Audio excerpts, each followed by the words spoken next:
So hi hello ನಮಸ್ಕಾರ. ಇವತ್ತು ಬಂದುಬಿಟ್ಟು ನಾನು ಬೀಟ್ರೂಟ್ ಪಲ್ಯ ಯಾವ ಥರ ಮಾಡೋದು ಅನ್ನೋದನ್ನು ಬೇಗನೆ ಕ್ವಿಕ್ಕಾಗಿ ಅಲ್ಲದೆ ಮತ್ತು ಮೊದಲ ಸತಿ ನೀವೇನಾದರೂ ಬೀಟ್ರೂಟ್ ಪಲ್ಯ ಟ್ರೈ ಮಾಡ್ತಾಯಿದ್ರೆ ಸೊ ಈ ಥರ ಟ್ರೈ ಮಾಡಿ ನೋಡಿ, ರುಚಿಯಾಗಿರುತ್ತೆ. ಆ್ಯಂಡ್ ಈ ವಿಡಿಯೋದಲ್ಲಿ ನಾನು ಕಂಪ್ಲೀಟಾಗಿ ಇನ್ಫಾರ್ಮೇಷನ್ ಹೇಳ್ಕೊಟ್ಟಿದ್ದೀನಿ, ಟಿಲ್ ಎಂಡ್ ತನಕ ನೋಡಿ. ಮೊದಲಿಗೆ ಇದಕ್ಕೆ ಬೇಕಾಗಿರೋ ಐಟಮ್ಗಳನ್ನ ನೋಡ್ಕೊಂಬಿಡೋಣ. ನಾನು ಇಲ್ಲಿ ಒಂದು ಬೀಟ್ರೂಟ್ ಪಲ್ಯನ ತುರಿದಿಟ್ಕೊಂಡಿದ್ದೀನಿ, ಹಾಗೆ ಒಂದು ಈರುಳ್ಳಿ ತೊಗೊಂಡಿದ್ದೀನಿ, ಹಾಗೆ ಬೆಲ್ಲ ಮತ್ತು ನಿಮಗೆ ನಿಂಬೆಹಣ್ಣು ಬೇಕಂದರೆ ನಿಂಬೆಹಣ್ಣು ಯೂಸ್ ಮಾಡ್ಕೋಬೋದು.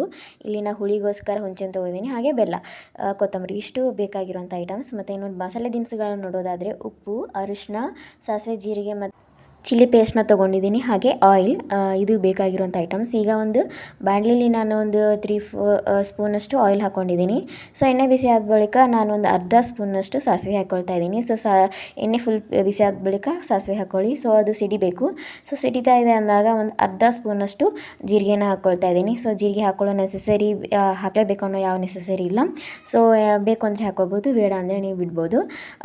ಇವಾಗ ಇವೆರಡು ನೀಟಾಗಿ ಫ್ರೈ ಆಗ್ತಾಯಿದೆ ಅಂತಂದಾಗ ಇವಾಗ ಲೋ ಫ್ಲೇಮ್ದಲ್ಲಿ ಇಟ್ಕೊಳ್ಳಿ. ಸೊ ಲೋ ಫ್ಲೇಮ್ದಲ್ಲಿ ಇಟ್ಕೊಂಡು ನಾನು ಹೆಚ್ಕೊಂಡಿರುವಂಥ ಒಂದು ಈರುಳ್ಳಿನ ಇದರಲ್ಲಿ ಹಾಕ್ಕೊಳ್ತಾ ಇದ್ದೀನಿ. ಸೊ ಅದು ನೀಟಾಗಿ ಎಣ್ಣೆಯಲ್ಲಿ ಫ್ರೈ ಆಗಬೇಕು. ಸೊ ಇದು ಒಂದು ಬ್ರೌನ್ ಕಲರ್ಗೆ ತಿರುಗ್ತಾ ಇದೆ ಅಂತಂದಾಗ, ಕಂಪ್ಲೀಟಾಗಿ ಇದು ತಿರುಗ್ತಾ ಇದೆ ಅಂತಂದಾಗ ಒಂದು ಅರ್ಧ ಚಿಟಿಕೆಯಷ್ಟು ನಾನು ಅರಿಶಿನ ಹಾಕ್ಕೊಳ್ತಾ ಇದ್ದೀನಿ, 1 ಸ್ಪೂನಷ್ಟು ಉಪ್ಪು ಹಾಕ್ಕೊಳ್ತಾ ಇದ್ದೀನಿ. ಸೊ ನಿಮಗೆ ರುಚಿಗೆ ಎಷ್ಟು ಬೇಕು ಅಷ್ಟು ನೀವು ಉಪ್ಪು ಹಾಕ್ಕೊಳ್ಳಿ. ಹಾಗೆ ನಾನು ಚಿಲ್ಲಿ ಪೇಸ್ಟ್ ಏನಿತ್ತು ಅದನ್ನು ಇದಕ್ಕೆ ಹಾಕ್ಕೊಳ್ತಾ ಇದ್ದೀನಿ. ಸೊ ನೀವು ಇದನ್ನು ಮನೇಲೇ ರೆಡಿಮೇಡ್ ಮಾಡಿ ಇಟ್ಕೊಂಡಿರುವಂಥ ಚಿಲ್ಲಿ ಪೇಸ್ಟ್ ಆಗಿದೆ. ಸೊ ನೀವು ಹೊರಗಡೆ ಸಿಗುವಂಥ ಚಿಲ್ಲಿ ಪೇಸ್ಟ್ನ ಯೂಸ್ ಮಾಡ್ಕೋಬೋದು.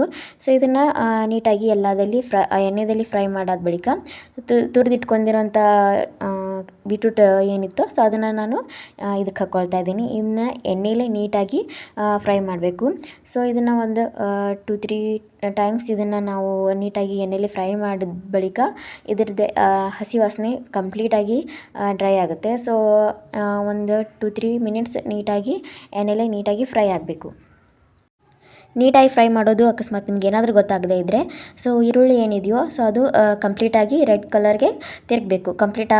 ಕಂಪ್ಲೀಟಾಗಿ ಅಲ್ಲದೆ ಇದ್ರೂ ಒಂದು 60% ಆದರೂ ಆ ಕಲರ್ಗೆ ತಿರುಗಬೇಕು. ಸೊ ಅದು ಅಷ್ಟು ತಿರುಗಿದೆ ಅಂತಂದಾಗ ಇದು ಬೀಟ್ರೂಟ್ ಏನಾಗಿದೆ ಕಂಪ್ಲೀಟಾಗಿ ಹಸಿ ವಾಸನೆ ಹೋಗಿದೆ ಅಂತ ಅರ್ಥ. ಸೊ ಲಾಸ್ಟಲ್ಲಿ ನಾನೀಗ ಕೊತ್ತಂಬರಿ ಹಾಕ್ಕೊಳ್ತಾ ಇದ್ದೀನಿ. ಸೊ ನೀವು ಹುಣಸೆಹಣ್ಣು ಏನಿದೆಯೋ ಸೊ ಫ್ರೈ ಮಾಡುವಾಗಲೇ ಹಾಕ್ಕೋಬೋದು, ಇಲ್ಲಾಂದರೆ ರಸನ ಹಾಕ್ಕೋಬೋದು. ನಿಮ್ಮೇನಾದರೆ ಲಾಸ್ಟ್ ಒಗ್ಗರಣೆ ಎಲ್ಲ ಹಾಕಾದ ಬಳಿಕನೂ ಹಾಕ್ಕೋಬೋದು, ಮಾಡ್ಬೋದು. ಸೊ ಫೈನಲ್ ಆಗಿ ಈ ಥರ ಕಾಣುತ್ತೆ. ಸೊ ನೀವು ಇದನ್ನು ಮನೇಲಿ ಟ್ರೈ ಮಾಡಿ ನೋಡಿ. ಈ ವಿಡಿಯೋ ಇಷ್ಟ ಆದರೆ ಲೈಕ್ ಮಾಡಿ, ಶೇರ್ ಮಾಡಿ, and thank you for watching. Bye.